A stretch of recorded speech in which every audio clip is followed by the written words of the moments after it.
go back into class, when you go back in 2 weeks to your school, um, and you have experiences with your friends, especially your non-Muslim friends, your non-Muslim teachers, and you read something in your textbooks or in your school books, and it just doesn't sit right with you as a Muslim.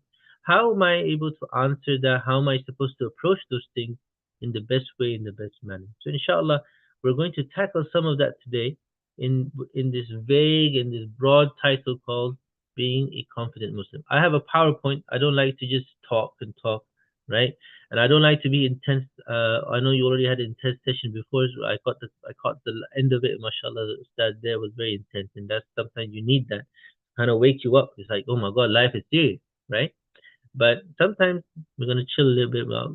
Hopefully gonna interact with you. I'm gonna ask you a few questions. I would need your help in doing some of these things. Okay. So I have a PowerPoint, inshallah. I do want to share it with you, which I'm going to do now. Bismillah ar-Rahman ar-Rahim. Where is my share button? Let me share it. Okay. Tell me, can you see it? Yes. Okay, brilliant. Thank you so much. Okay. I'm not gonna put it in the full presentation mode. Okay, let me put it in presentation. Let me check. Does it work now? Can you see it? Can you still see it? Yeah. There's one big Brilliant. guy. It says the confident Muslim. Brilliant. Thank you so much. Jazakallah khairan. Okay. Now, what is the confident Muslim? Understand the importance of knowing that you are on the right path and how to remove doubts. Inshallah, we're going to deal with something. I actually need, from the very beginning, I need your help. I want to know what are your challenges today as young Muslims. And this is a class exercise. So if you have in the chat box, you can send it to me directly, a message, right? Let me turn this off. If you can, I'm going to give you 1 minute to everyone. Just quickly tell me what kind of challenges are you dealing with as Muslims, or just as young people in the UK? What questions do you have? And lastly, do you actually feel proud to be Muslim when you're in school? And you can give me an honest answer. That's why I want you to send it to me directly. Um, and inshallah, so I can read it, so you don't have to no one else has to read your answers. You just send it to me. The way to do that, if you go into the chat box, just look for my name. My name is Hassan Ali Khan, and then just send a message to me, inshallah. So someone says, I feel confident, alhamdulillah, right? And sometimes there are some days you can feel confident, sometimes you don't feel so confident. So I want to know what kind of challenges um, are there that sometimes make you doubt yourself as a Muslim, and or sometimes you came across a difficult scenario and you didn't have an answer for that as a Muslim, and you felt challenged.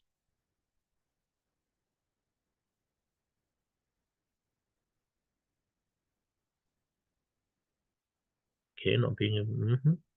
So I'm gonna write some of these things down. So,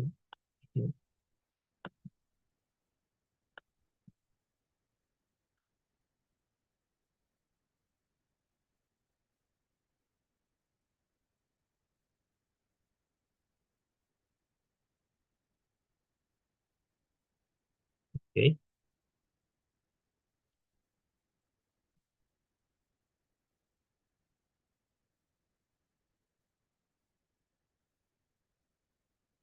The person who said not being able to pray at school, is it? I want to be curious to understand that. Have you tried asking the teachers? Um,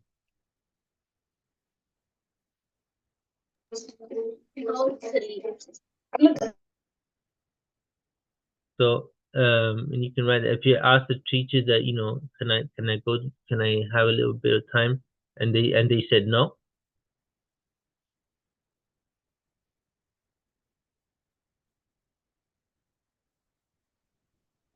Okay. Someone said not being able to express. Okay, but you did not read. Okay, so Maya, can you please mute your mic, please?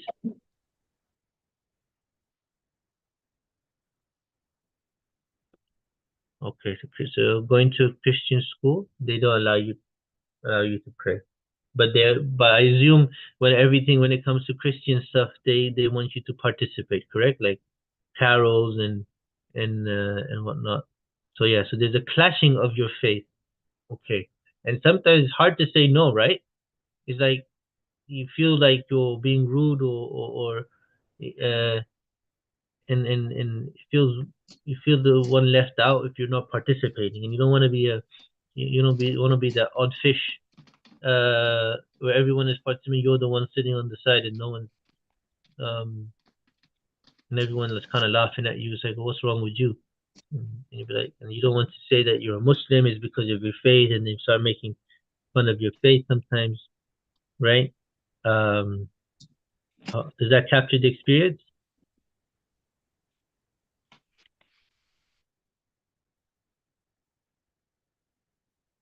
Oh wow, there's detention for refusing to all this stuff. SubhanAllah. Okay. And your parents know this?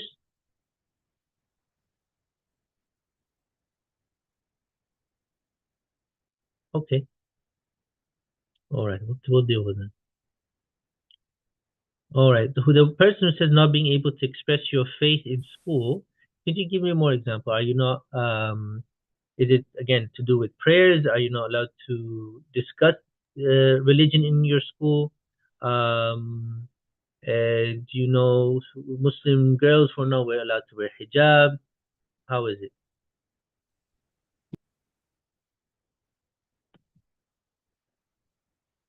Okay.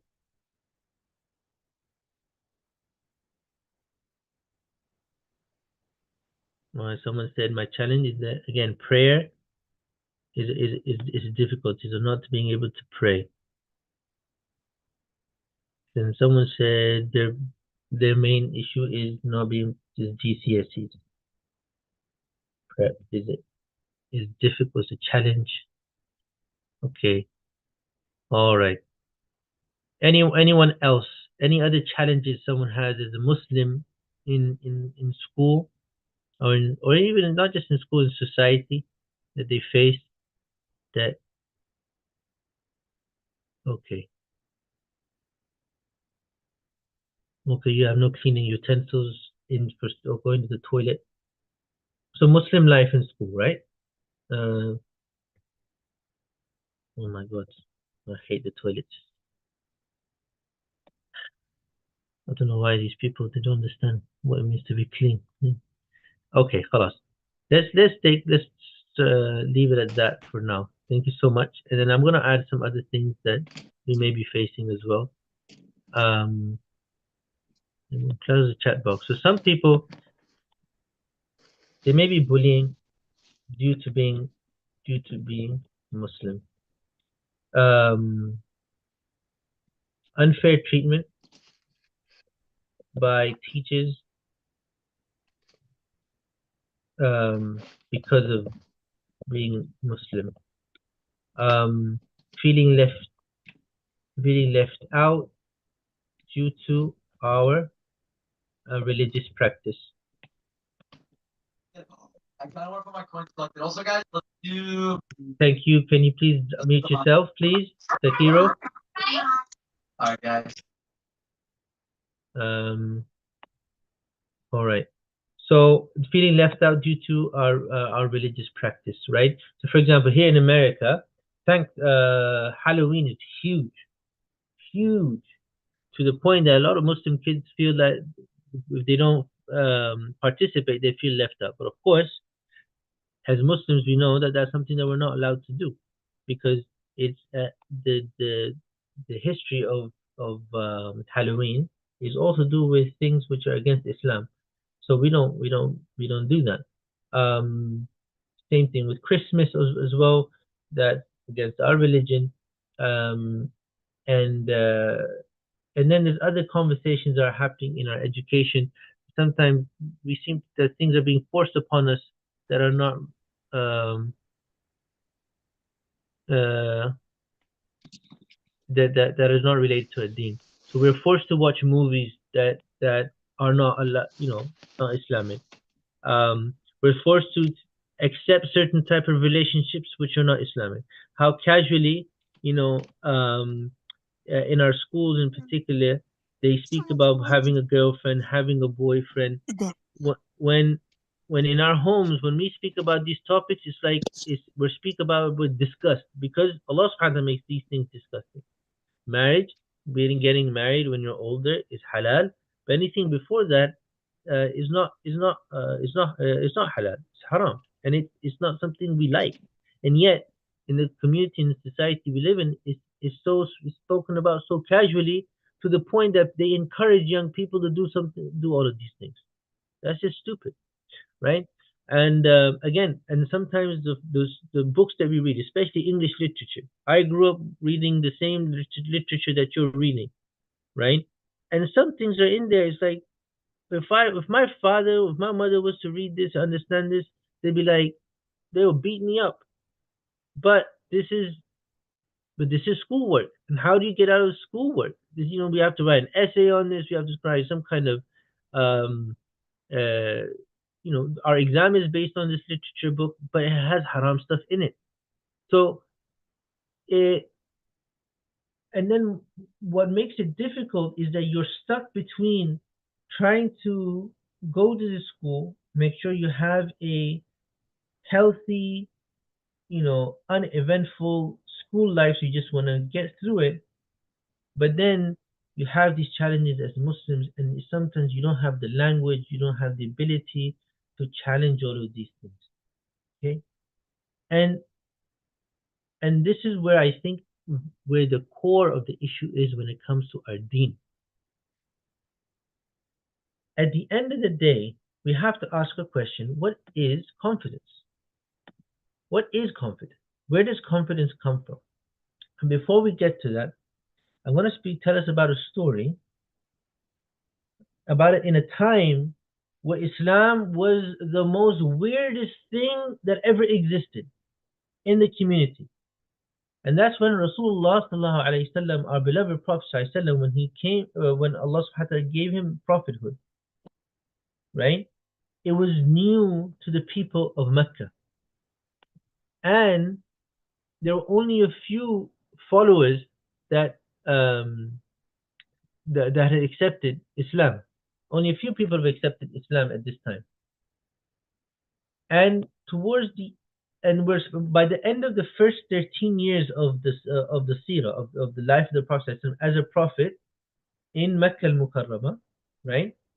It's called Mekki Seerah, as you all know. By the end of it, there were only about 80 people who had accepted Islam. And there were hundreds of people living in Mecca al-Mukarramah at the time. But only about 80 people accepted Islam. If you think about it in numbers, it's not that much. And something happened during that time that made it even more difficult for the non-Muslims to kind of accept Islam. But of course, if you were a Muslim at the time, you had a very different psychology. And this event is the time when Rasulullah sallallahu alaihi wasallam tells the people of Mecca that last night I went to Masjid al-Aqsa, which is in Jerusalem. May Allah and make dua that Allah subhanahu wa ta'ala opens up Masjid al-Aqsa and frees the people of Palestine, and may Allah subhanahu wa ta'ala make the whole land Muslim again. Say Ameen. So the Rasulullah sallallahu, thank you. Ameen. So Rasulullah sallallahu went from Mecca al-Mukarramah to all the way to Masjid al-Aqsa. If you were to drive today from one point to another, it's about a 16-hour drive by car. And then from there, he went up into the heavens to meet Allah subhanahu wa ta'ala, and he saw all the different prophets in the Mi'raj. And not only that, he came back that same night.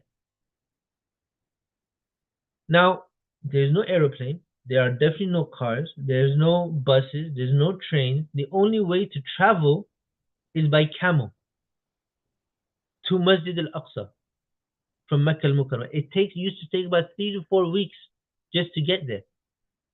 And this was a route that everyone was familiar with. And here comes a man who says, I did it in one night. Not only that, I went and came back. Isn't that ajib? Isn't that weird? And someone of no faith or someone of weak faith will say, what are you talking about? This is silly, right? Now imagine being a Muslim at that time. And Muslim at the time, even this kind of shook their iman, except for one individual. Except for one individual. And his name is, of course, Abu Bakr as-Siddiq. And they came to him and they said to him, Abu Bakr radiallahu an, have you heard your friend imagined that he was taken in the night to the sacred house, and Masjid al-Aqsa? And Abu Bakr radiallahu an said, did he say that? Obviously, you have to verify it because these people can lie. They can, and this Allah subhanahu wa ta'ala says when someone comes to you with news, right? Make sure you verify. Make sure you make it, you make sure what they're saying is the truth before you start to just accept people from face value. Like they say something, you just accept it. Don't be a dum-dum, right? Verify. They said yes. That's what he said. And now listen to his answer. Abu Bakr said, if he said it, because I still don't trust you, because you could be a liar. But in the condition, if he said it, he has spoken the truth. He has spoken the truth. They said, do you believe he went by night to the sacred house and returned in the morning? Abu Bakr radiallahu said, yes, because I believe in something so much more astonishing than that. I believe that he receives messages from the heaven, from Allah, for everything he does. Now, look at the way that Abu Bakr radiallahu an is thinking. And this is where I want you to go as Muslims, and we're going to speak about confidence as a Muslim based on number one, having confidence in our iman, in our Islam, in the religion that we follow. If you have absolute confidence in that, wallahi, life after that becomes easier. It becomes easier because if there's something inside your heart which is solid, right? There's nothing that will shake me from this, right? It doesn't matter what happens in front of me because I already know what the truth is, right? Nothing can shake me. And Abu Bakr as-Siddiq radiallahu anhu is saying exactly that. I know something, and I have yaqeen, I have certainty in something much more greater than what you're saying. And if I can understand that, and if I accept that, everything else is secondary, is minor than that, is smaller than that issue. I believe in Allah, the unseen God, and that He sends messages to Muhammad sallallahu alaihi wasallam, and I accept that. When everyone else thinks you're crazy, but you know inside your heart that what you are following is true, and not only that, you go around the world and you're brave enough to say, yeah, this is the truth, what are you going to do about it? This is why Abu Bakr as-Siddiq, Rasulullah would label him the names, gave him the name as Siddiq,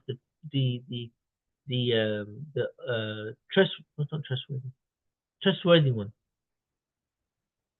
right? The honest one, the sincere one. After this day, because his iman, his faith never shook. My question to you is, how do we become this? How do we become this? Right? So inshallah, we're going to break it down for ourselves. Number one, we have to understand what is confidence, right?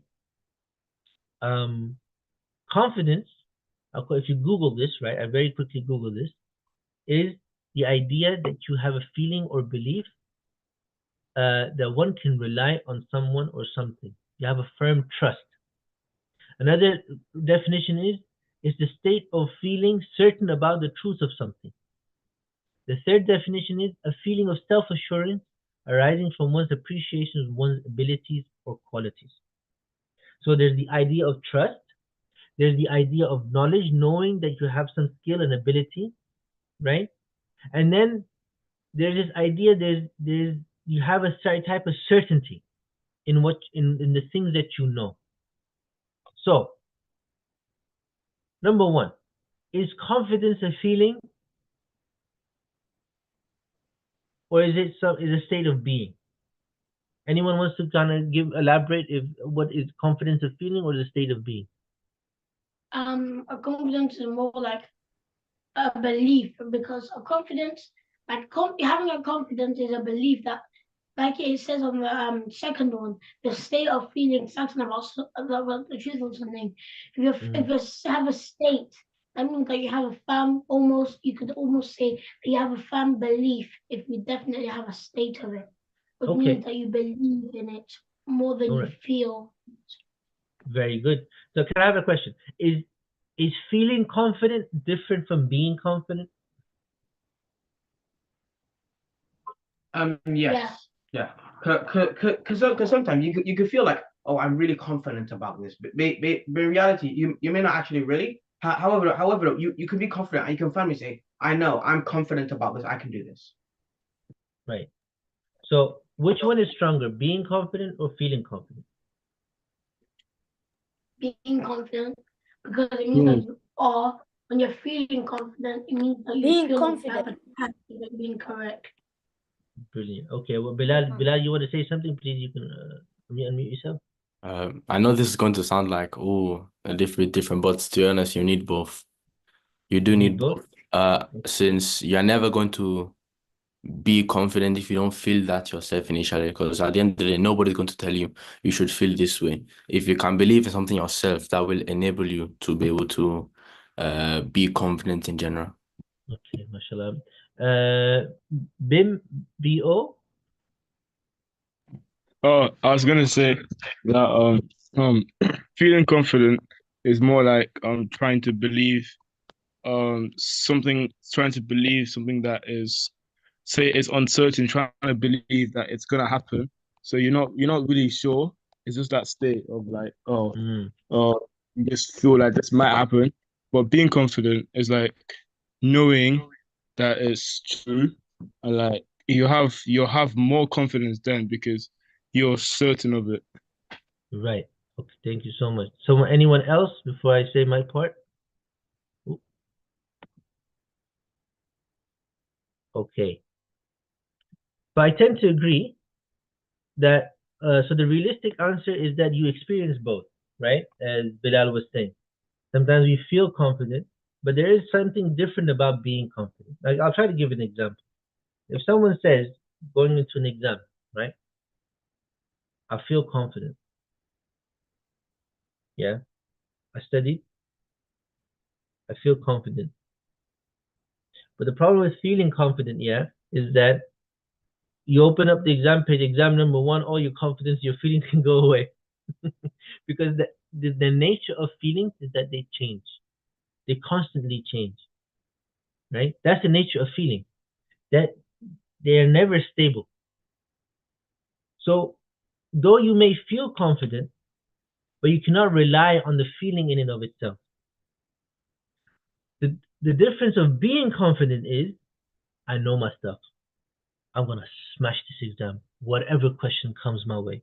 Exam question one, because I thoroughly studied this matter. I looked from the bottom, from the top. I looked everywhere. I did practice questions. There's nothing. I am a master of this. Right? That's confidence. It doesn't matter what happens. Right? I'm so assured of myself that I will pass the test, inshallah.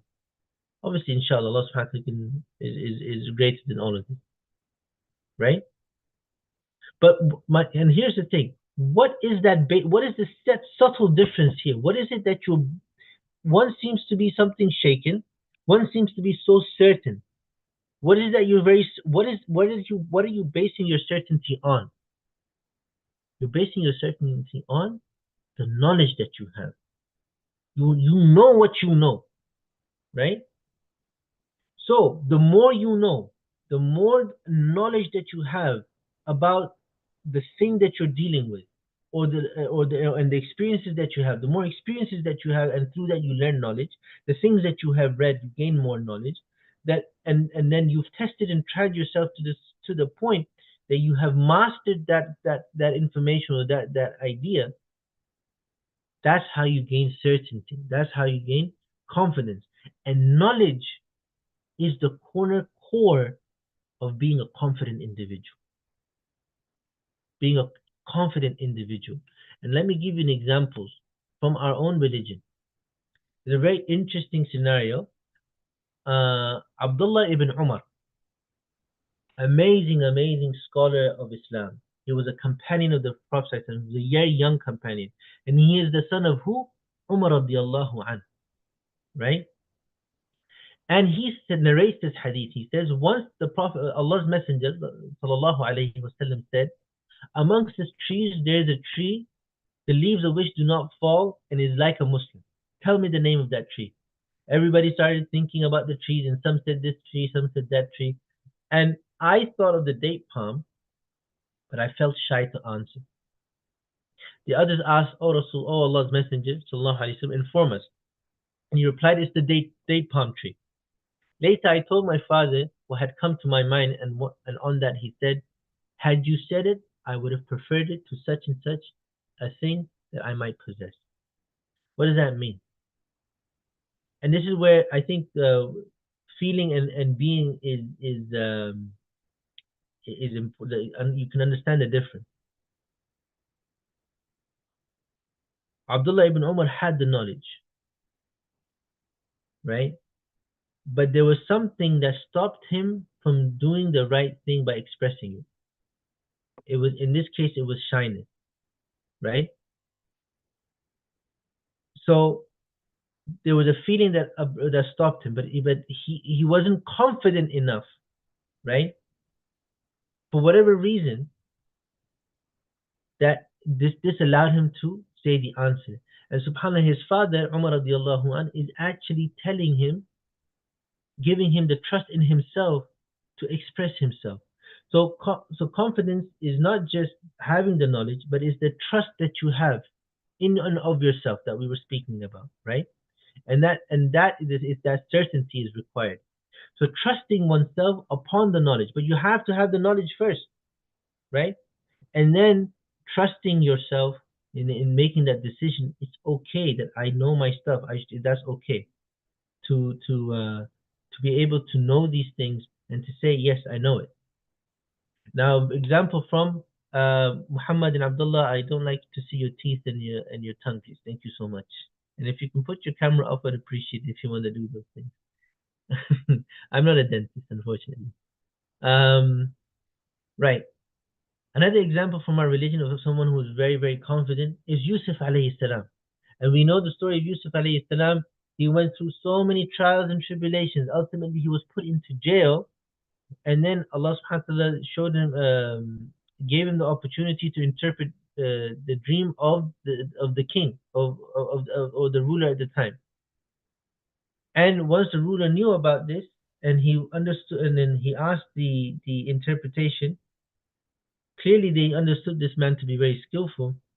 And when he was given the opportunity to ask for something in return for your interpretation of the dream, he said, بعد أعوذ بالله من الشيطان الرجيم قال اجعلني على خزائن الأرض إني حفيظ عليم. Yusuf alayhi salam said, put me in charge of the treasury or the nation's storehouses. I shall manage them prudently and carefully, meaning I am someone who and has the ability and the knowledge to take care of your treasury, because the dream was all about there is going to be famine in the country for the next 7 odd years, right? So we need 7 years to store food, and after for the 7 years of famine. So, and Yusuf alayhi salam had the knowledge to do that. But not only that, he trusted himself in front of people, in front of the king, to say, I am qualified for this. I should do this job. Now here's a question for you guys, right? And you can answer as well. What's the difference between confident, right, and being arrogant? Why are these individuals, Abdullah ibn Umar, Yusuf alayhi salam, Abu Bakr as-Siddiq, right? Why can we call them confident people? But if someone else was to do this in our time, it's like, right? And they say, yo, I know this, I can do this. Sometimes we still have a doubt that is this person being arrogant? Or they, Salman, how about you? Why don't you raise your hand? Is it because of the intention? Very good. If you want to, what about the intention? Like, say an arrogant person, he only wants to do it because he thinks he's better than everyone, or he wants like a recognition from people and people to see that he's different. But a confident person, he only does it because he knows that it's best for everyone else and himself as well. You nailed it on the head, mashallah. Remember that the best example of arrogance that we have is the shaitan himself. When Allah subhanahu wa ta'ala created Adam alayhi salam, his name was, what was his name? Iblis, right? He's just like, what is this? He became so jealous and so whatnot. And then when Allah subhanahu wa ta'ala commanded all the angels and Iblis, all the creation at the time, to prostrate to Adam, Iblis said no. And when Allah subhanahu wa ta'ala asked him, what's wrong with you? Why did you not prostrate? Ana khayrun min. I am better than him. And that is the root of arrogance. That there's one thing to know, but if there's an additional feeling where you say, because I'm better than these people, versus I'm more qualified. Right? You could be more qualified, but better or worse, Allah subhanahu wa ta'ala can make a qualified person make mistakes and make an unqualified person make all the right decisions. Right? At the moment, for example, in America, the next president is Mr. Trump. So he's very unqualified to be president, and yet he's so-called successful. And there are many qualified people who didn't get the position. That is all Allah subhanahu wa ta'ala's command. Right? But or being better or worse. But if an individual has that feeling, and I am better than other people, that's where arrogance creeps in. And arrogance is something we have to ask Allah subhanahu wa ta'ala for protection, because Allah says the only entity that has the right to be arrogant is Allah. The only entity that has the right to be arrogant is Allah subhanahu wa ta'ala, because He's the creator of everything. And they say that arrogance is the cloth of Allah. If you become arrogant, you're trying to wear that cloth, you will not be able to handle it. This will put you amongst the worst of the worst that has ever been created. May Allah subhanahu wa ta'ala protect us from that. So, confidence has to do with knowledge. And my dear brothers and sisters, my young Muslims, right? You living in the West. I grew up in Saudi Arabia, right? Wallahi, life was easy. We had masajid everywhere, except I went to British school too, so we had our other issues. But being a Muslim, living as a Muslim, no one questioned your Islam. No one questioned your being a Muslim, living in a Muslim country. We had it easy. 5 daily prayers before, now it's changed, but how I grew up in Saudi, all the shops closed, the adhan was going off 5 times a day, right? Masajid everywhere. We had holidays for Eid, Ramadan, Hajj and whatnot.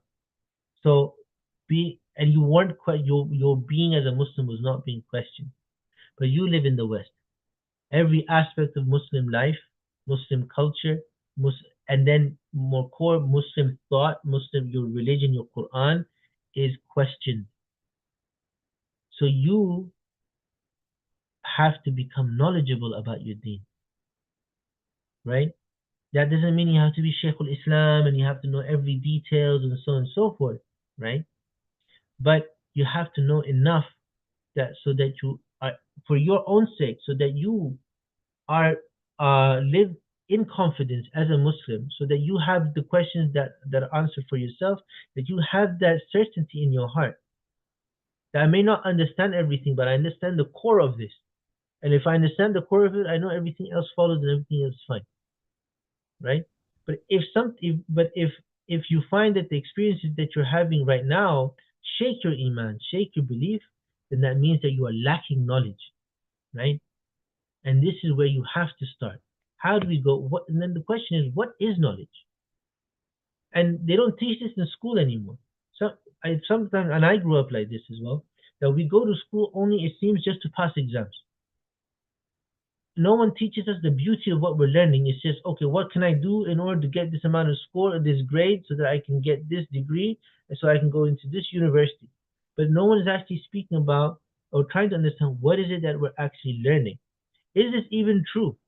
What is where is this knowledge coming from? Today, I'm going to tell you what knowledge is. I don't want to go into the details. Those who are older and who have some kind of interest in these things can ask me questions later. But remember, the knowledge is your attempt as a Muslim is to understand the reality of things.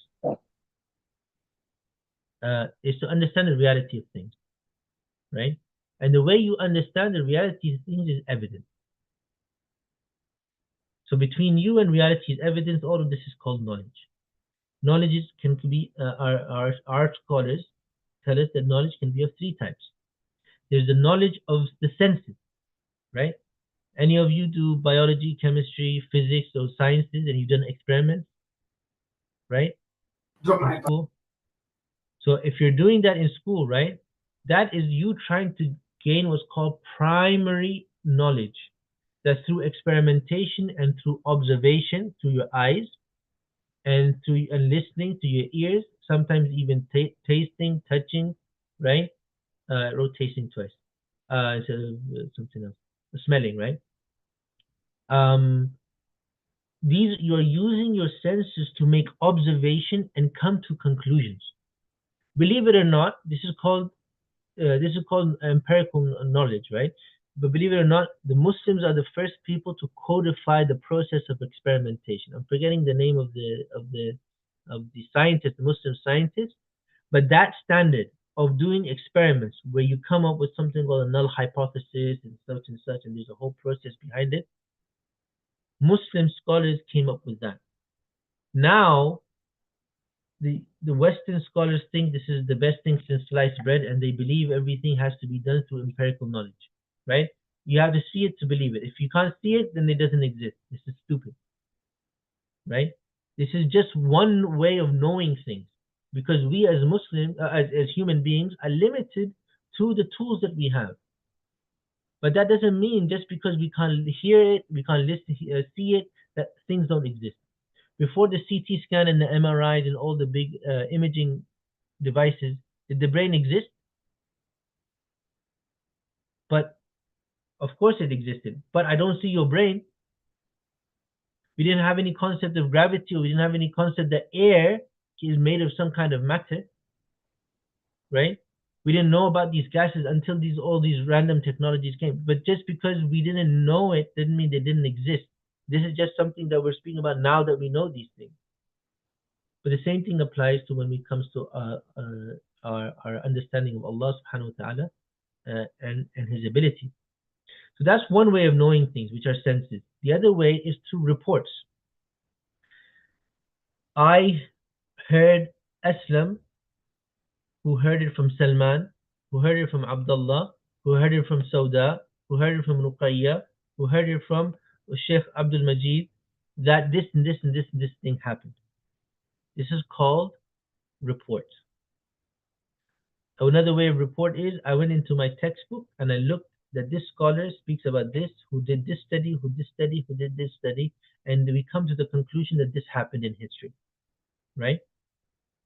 Now, this is called chains of information. The strongest way that we know things through this method is called mass transmission.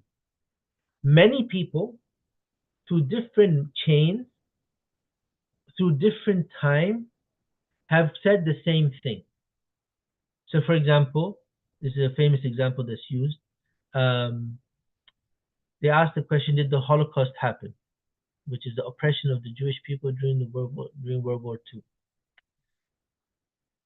We have many people over many time through different chains who have reported that this happened. So we are pretty sure that this event happened, right? So you could be living in Timbuktu or in the middle or some island in the Polynesian islands. And if you want to know about whether or not the Holocaust happened, right? You would go and you would listen to all these reports, and you will come to the conclusion that so many people have said this through different ways and through different experiences, that there's 99.9999% that this happened. Meaning it happened. This is called narration. And subhanAllah, we use this way of knowing about our hadith. More importantly, this is how we know that we have the Quran, as is from Rasulullah sallallahu alaihi wasallam. I'm going to go through that again. This is called narration. And the strongest form of reporting is mass transmission. Many people who said it over many time, like many generations, and different and many chains. The last way of knowing things is through reason. This is where mathematics comes along, right? If A, then B. These are Boolean, like and. If this is this and this means this, and this or this means this. This is called logic, reason.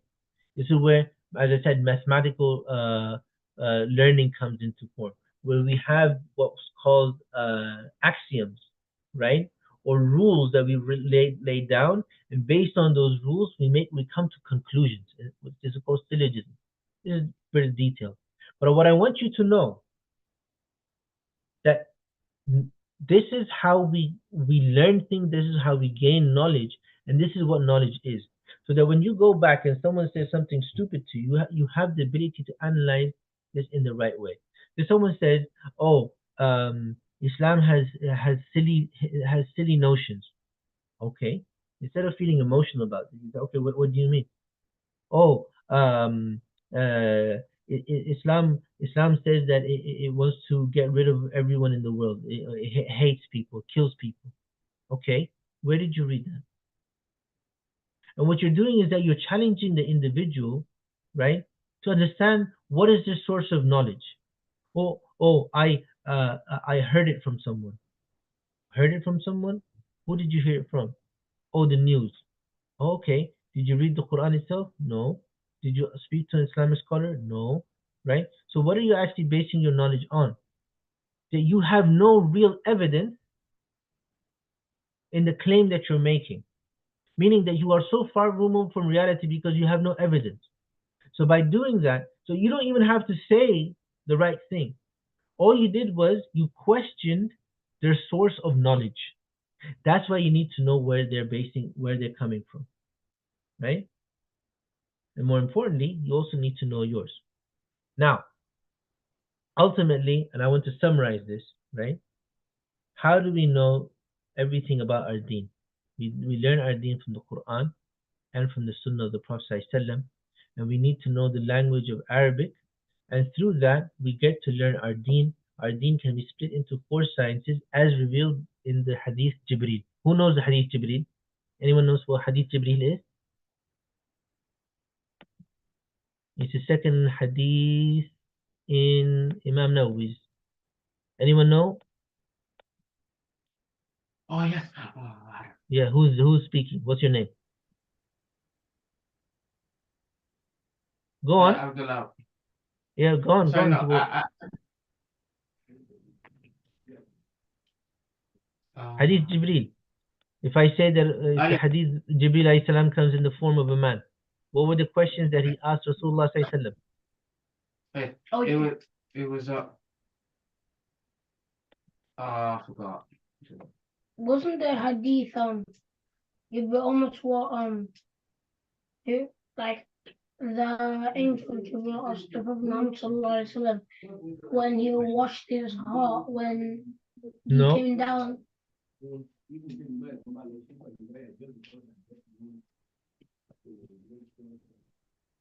No, it's not that one, but good try. Abdullah? Wasn't it when he's asked what Islam was? Yes. So what are the questions? What Islam was, what Ihsan was, and what Iman was. Yes, absolutely. I made a mistake there. Iman. Yes, absolutely. Very, very good. Very, very good. So just to summarize, Jibreel alayhi salam comes in the form of a man, and Umar radiallahu anhu says, we've never seen this man before. It was absolutely beautiful, and he didn't have any signs of travel on his clothes. So it was ajib. So if we don't recognize you, it means you're a traveler coming from outside, but you had no like evidence of traveling. So something strange is happening. And this man came along and he sat right in front of the Prophet ﷺ, knees to knees, like so close, and we're like watching this. And then the way this person was asking the questions, it was ajib, it was strange. He said, Ya Muhammad, akhbirni al Islam. O Muhammad ﷺ, tell me about Islam. And Rasulullah said that Islam is believing in all the Shahada, so praying our 5 salawat, giving zakat, fasting Ramadan, and going for Hajj. And then Jibreel alayhi salam says, and the man says, Sadaq, you said the truth. So we found this very weird. How is this person asking Rasulullah the question and then telling that he said that he's right? And then the man says, Ya Muhammad akhbarni al-Iman. O Muhammad sallam, tell me about Iman, our faith.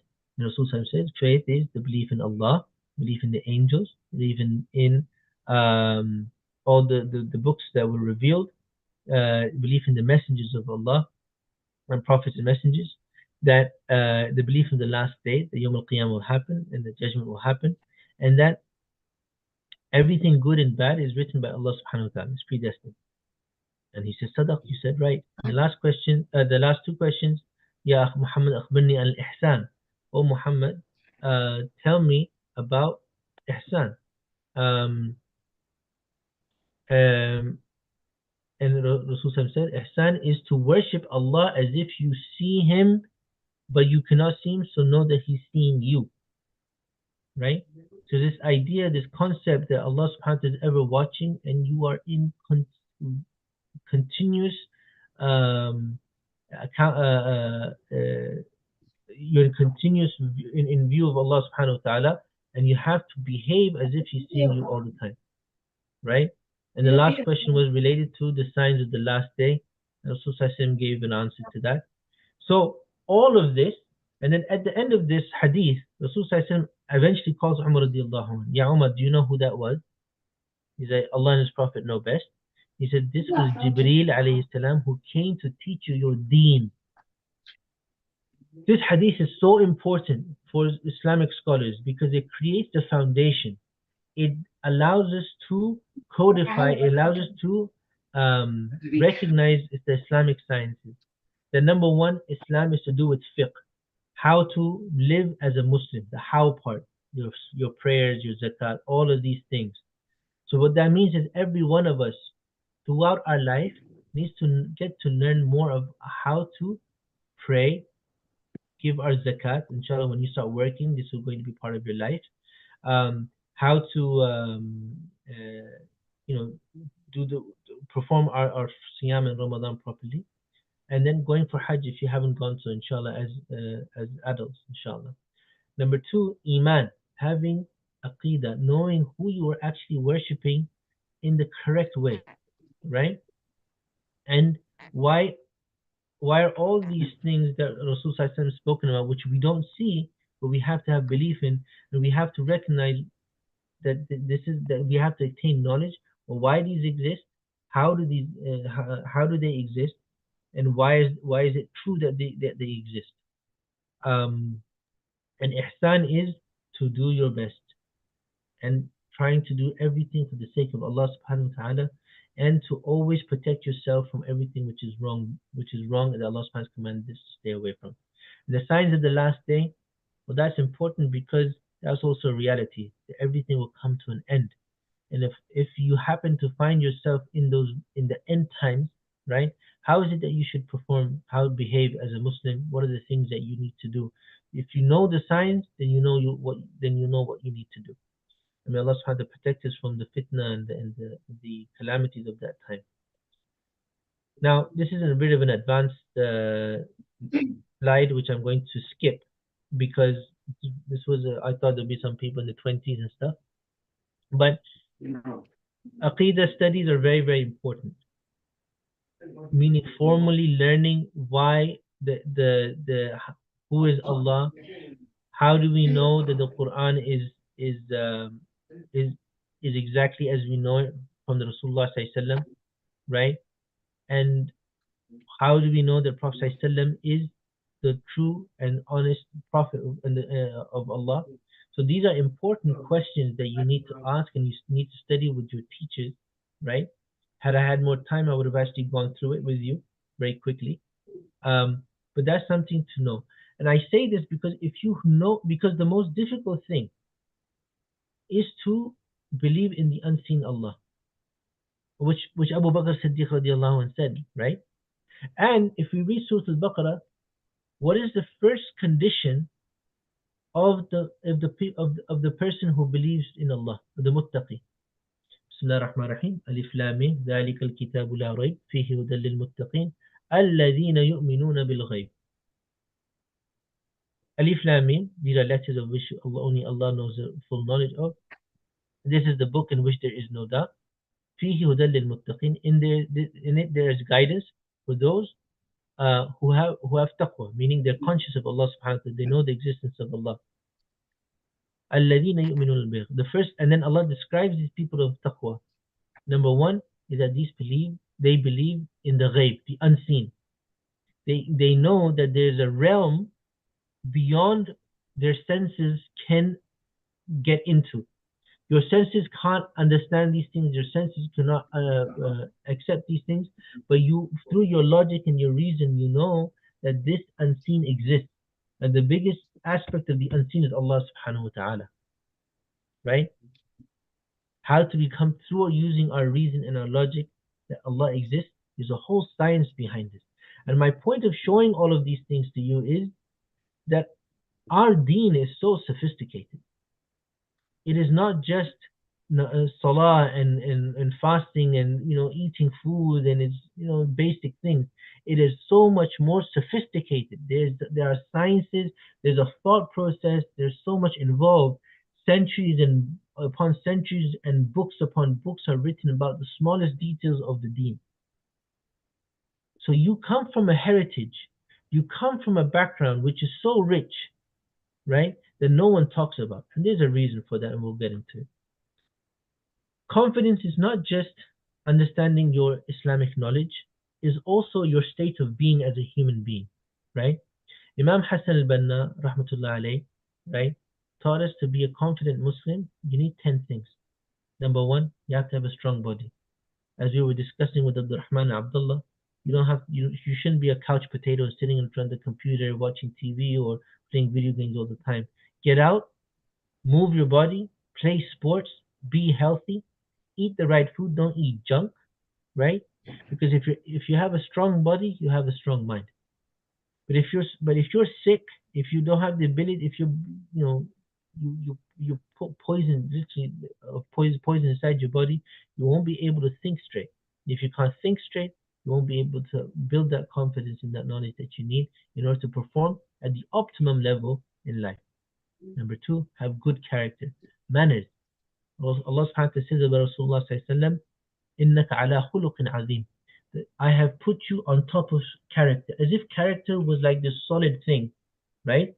Rasulullah sallallahu alaihi wasallam was on top of it, meaning he is the master of character. He is the master of ethics. So we don't just go about speaking to people like if there's an elderly person said, "What's up, yo?" Right? This is how we say in America, right? But we don't speak to them like that. We give them respect. Someone who's younger than us, we don't just, "Hey, you." We don't deal with it. We give them love and respect. What's up? Because you call them closer because you give them some love. Because younger people need that. They need more softness, right? With our mothers, with our parents, our fathers, our brothers and sisters, our neighbors, you have to have good character because your character will speak more than your knowledge, right? People will love you more if you have good character and will come close to Islam. They'll start to understand you, are willing to understand you, listen to you more. If you give them the space to think, oh, this person is a kind individual. This person isn't someone here to attack me, right? So everything I was listening to on the news is different from what my experience is. right? So good character is absolutely important. Cultured thought, learn. Not just learn sciences or the medicine just to become a doctor or engineering to be an engineer or math, but cultured thought. Human beings have recorded their history. Let me start with yourselves. Most of you, if not all of you, are from Nigeria, right? What do you know about Nigerian history, right? That Nigeria is, pardon me? England and the So Nigeria in and of itself is a country that he was born outside, is a nation country that didn't exist before. It only came into existence after the British came to rule and they divided the land and they called this land Nigeria, right? How many tribes exist within Nigeria? How many different languages exist in Nigeria, right? Did you know that you were part of a caliphate empire called the Sokoto Empire? And it was started by an amazing alim and sheikh, Usman Don Fodio, who changed the whole dynamics of Africa. Do you know how many people fought against the British and the non-Muslims so that Islam can remain in Africa today? So you have such a beautiful, rich history. I want you to start from there. Okay, don't even start from Nigeria. I want to ask you about your own family. How many people know of your own family? Who your grandparents are, where they live, what did they do, who are your great grandparents, what was their experience of life, right? Then you will start to understand how human beings, how you are where you are today. And that means you'll have to read books, you'll have to understand history, you'll have to understand geography, you'll have to understand how people think, what is the psychology behind things. Um, can you guys still hear me? yeah, I can. I think I don't know. Okay. yes. All right, all right. Yes. Oh, thank you. You also eventually you'll have to make an earning. You have to have pure belief. We spoke about this. Correct worship. Obviously, we talk about this as well. Controlling your desires. Our scholars say to us, it is better than doing good deeds is to not do bad deeds.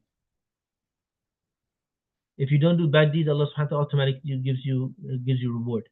Because controlling your desires is very hard. We have the computers, we have the laptops, we have the phone, right? You can't even go. Sometimes you go to YouTube for innocent reasons, for good reasons, but then something stupid comes along and it messes with us, right? As young people, you have to be careful what we hear, what we see, right, and who we are around, and that will help us with staying away from that which is bad. You have to be careful about time. Time flows. I still remember sitting with Sheikh Abdul Majid in the city of Hull in London together before we were even married and had children. I think of this day as yesterday. Yesterday.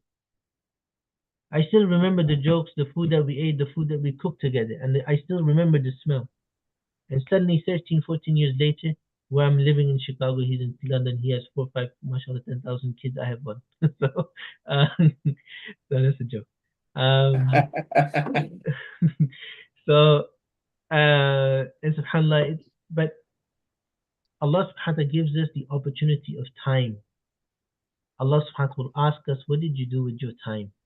Did you waste it or did you do something with it?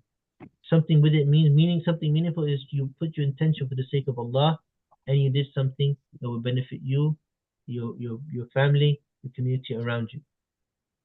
And you did what was halal. Lastly, last few things, you have to be organized. You can't be disorganized. Like you're sometimes here, you're sometimes there. You're not going to be efficient. It's going to take you longer to do things and achieve your goals. You have to be beneficial to others.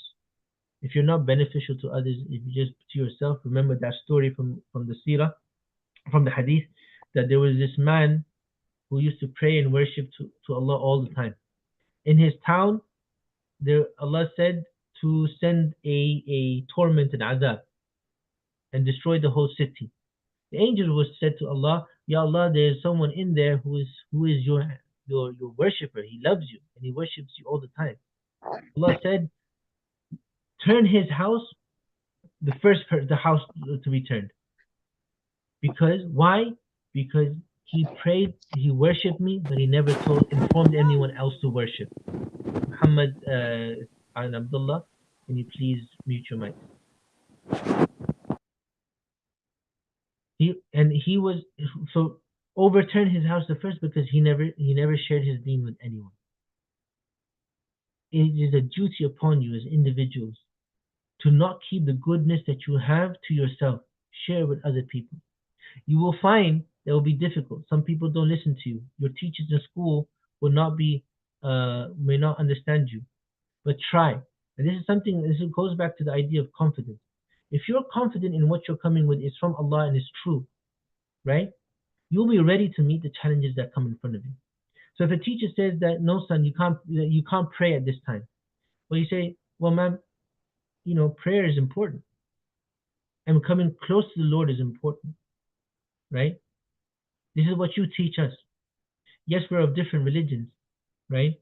Is there a way that we can find that I can worship my Lord and do exactly what you want me to do? Okay. So there are ways to kind of deal with this. So so by that you're showing through your character, and actually then in school you're head of the charity programs. You're the best in your studies, and the teachers like you. They start to soften up and they say, okay, we can't be hard on this kid. He's doing everything right and he's only asking us to pray. What's wrong with that? And suddenly you find the doors open for you. That's why you have to excel and in these areas. Lastly, now what is the outcome when you do all of these things? Learn your Islamic history. Wallahi, this world is running because of the excellence of Muslims. The fact that you and I are using Zoom is based on algorithms. Who's the first one who put algorithms together? A Muslim scholar. Who came up with all the complex maths and algebra and all of that? Muslim scholars. How do we navigate the skies, and how is NASA and all these rockets happening? Because of Muslims, right? How do we know all the details of medicine and whatnot? Who laid the foundation of medicine in modern world? Muslims. How do we know the technicalities of different types of these tall, elaborate buildings and whatnot, and skyscrapers? Muslims, right? And so on and so forth. I am telling you, every aspect of your life has been touched by a Muslim. There's nothing in this world that we use is simply because of non-Muslims. Most, if not everything, is a Muslim scholar who was inspired, who was confident in their iman, who found the encouragement from his religion or her religion, and they then developed the world. Universities exist because of a woman, Muslim woman, a princess, who made it that knowledge and the accumulation of knowledge and the spread of knowledge is important. She took it upon herself to create these areas where people can come and study, universities, started by a Moroccan princess. So why? Because she knew that she had an accountability in front of Allah subhanahu wa ta'ala, and she understood her responsibilities very, very clearly. And when you understand and you have these concepts clear in your mind, then you're able to perform. The automatic outcome of all of this is success, dunya and akhirah. At the very least, but not the least, is your akhirah, your hereafter. And the conclusion of all of this, my dear young brothers and sisters, is confidence comes from knowing. Knowing the truth is to know reality via proofs and evidence. Knowledge of Allah and His existence and the truth of the Quran is essential for your confidence. Once you accept that Allah exists and there's no other God, then you have to follow the command of the Prophet ﷺ, and the automatic outcome is excellence. And remember this day, this ayah from the Quran, that Allah subhanahu says, "Al-yawma akmaltu lakum deenukum wa atmamtu alaykum ni'mati wa raditu lakum Islam ad-deena." This day I have perfected your religion for you, completed my favor upon you, and have chosen for you Islam as your religion till the end of times. My dear brothers and sisters, you are part of the most important and the greatest reality, which is Islam. And Allah has chosen you, O Muhammad, O Safiya, O Sauda, O Abdurrahman, Abdullah, to be Muslim. Right? You. There's so many others that don't have the blessings that you have. Right? What are you going to do with it? If you're just going to sit there and just assume that good things are going to come to you, that's not how Islam works. You have to work hard. And for working hard, you have to learn about your deen, at least the basics, so that you are confident, you are certain that what you are believing in is the right one. So when the challenges come in front of you, you're able to tackle it. Sure. Questions? Jazakumullah khairan. I don't think we would have time for a question now because I think Maghrib is in 1 minute Oh here no. in London. I'm in the UK. So but if you do have questions, inshallah, if you leave it in the chat area, we'll pick it up, or you send it on the group chat, we'll pick it up, and if we can answer, we answer it. If we can't, we send it to Ustaz Hassan Khan. Let us all say Jazakumullah khairan to Ustaz for that beautiful presentation. We've learned a lot. I want everyone to be confident of your Islam, be confident of your color, of your religion, and do not allow anyone to put you down in any circumstances. We've got the gold. Let us present the gold to the world and let them see it in our character, in the way we think, in the way we carry ourselves. And inshallah, the end result will be excellence, as Ustaz Hassan puts it. So inshallah, we'll see you back at 4:30. So we have a recess now. Let's go and pray Maghrib. 4:30, the session will start again. And I hope inshallah we'll see you all there. Jazakumullah khairan, Ustaz Hassan Khan. Barakallah. May Allah subhanahu wa ta'ala reward your time and bless your new baby and your family entirely. And I know it's still early in Chicago at the moment, so you still have some time to inshallah catch some rest. Inshallah, it's nice to see you again. Hopefully we'll catch up soon. Inshallah. Jazakumullah khairan, everyone. See you soon. Jazakumullah khairan. Jazakallah khairan. Amin wa Subhanakallah iyyakum. bihamdika, nashhadu an la ilaha illa anta, Jazakumullah astaghfiruka wa atubu ilayk. جزاكم الله خيرا. Barakallahu feekum. Assalamu alaikum.